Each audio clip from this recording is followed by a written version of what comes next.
Hello friends, നമ്മൾ നോക്കാൻ പോകുന്നത് സ്വിഫ്റ്റിൻ്റെ സ്റ്റാർട്ടിംഗ് പ്രോബ്ലമാണ്.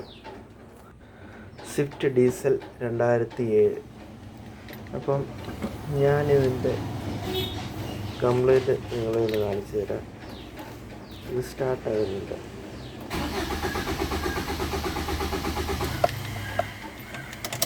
വണ്ടി സ്റ്റാർട്ടാകുന്നില്ല. നമുക്ക് ഒന്നുകൂടി ശ്രമിക്കാം.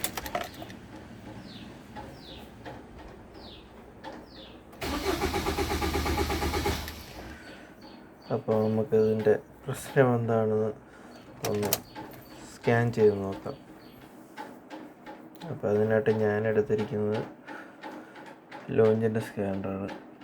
നമുക്കൊന്ന് സ്കാൻ ചെയ്ത് നോക്കാം.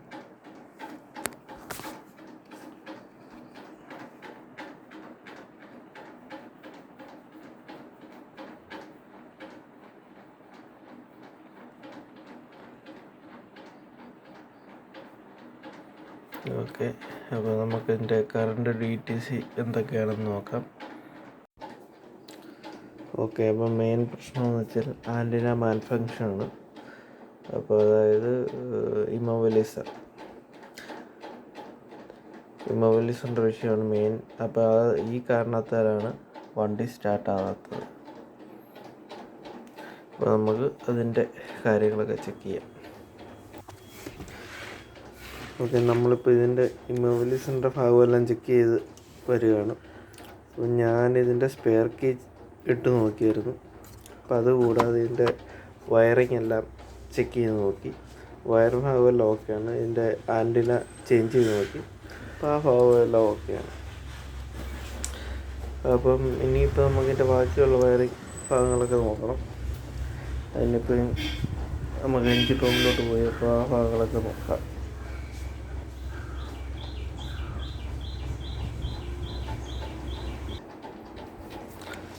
ഞാൻ ഇതിൻ്റെ വയറിങ് ഹാർനസ് എല്ലാം ചെക്ക് ചെയ്ത് വന്നപ്പോഴത് ഇതിൻ്റെ കംപ്ലൈൻറ്റ് കണ്ടുപിടിച്ച്. അപ്പോൾ നമ്മുടെ യെല്ലോ 20 ആംപിയർ ഫീസ് ഉണ്ട്. അപ്പം ഇതിൻ്റെ വിഷയം എന്ന് വെച്ചാൽ ക്ലാവ് കയറി ഇരിക്കുമായിരുന്നു. അപ്പോൾ ഞാനിത് ക്ലീൻ ചെയ്ത് ഓക്കെയാണ്. ക്ലാവ് കയറിയിട്ട് നമ്മൾ വയർ ലൈറ്റ് വെച്ച് ചെക്ക് ചെയ്താൽ ബൾബ് കത്തും. ഓക്കെ, പക്ഷേ ഇതിൻ്റെ കംപ്ലൈൻറ്റ് കറക്റ്റ് കണ്ടുപിടിക്കണമെങ്കിൽ മൾട്ടിമീറ്റർ തന്നെയാണ്. മൾട്ടിമീറ്ററിനകത്ത് നമ്മൾ വോൾട്ടേജ് ചെക്ക് ചെയ്യുമ്പോഴേ ഇതിൻ്റെ കറക്റ്റ് കംപ്ലൈൻറ്റ് നമുക്ക് മനസ്സിലാകത്തുള്ളൂ. കാരണം വോൾട്ടേജ് കുറവ് കാണിക്കും, പക്ഷേ ബൾബ് കത്തും. അപ്പോൾ ഞാനെല്ലാം ക്ലീൻ ചെയ്ത് റെഡിയാക്കി ഇട്ടു. ഇനി നമുക്കിതെല്ലാം സെറ്റ് ചെയ്യാം. എല്ലാം സെറ്റ് ചെയ്ത് റെഡിയാക്കിയിരിക്കുകയാണ്. സെറ്റിംഗ് എല്ലാം കഴിഞ്ഞ് നമുക്കൊന്ന് സ്കാൻ ചെയ്ത് നോക്കാം. ഇഗ്നിഷൻ ഓണാക്കി നമുക്കിനി ഇതൊന്ന് സ്കാൻ ചെയ്ത് നോക്കാം. ഇപ്പം കംപ്ലൈൻറ്റ് മാറിയോ ഇല്ലയോ എന്ന് നമുക്കൊന്ന് ചെക്ക് ചെയ്ത് നോക്കാം.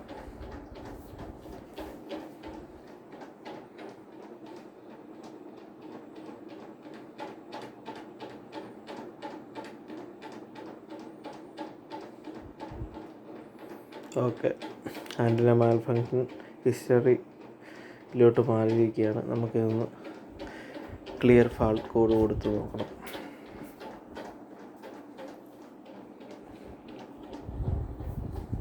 ഓക്കെ, അപ്പോൾ കംപ്ലീറ്റ് എല്ലാം മാറി DTC ആയിരിക്കുകയാണ്. അപ്പം അത് നമുക്ക് ഒന്ന് സ്റ്റാർട്ട് ചെയ്ത് നോക്കാം.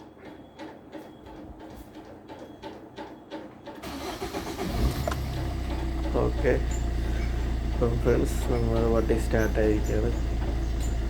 അപ്പോൾ നമ്മുടെ കംപ്ലൈൻറ്റ് മാറിയിരിക്കുകയാണ്. അപ്പം എല്ലാവർക്കും നന്ദി. Thank you.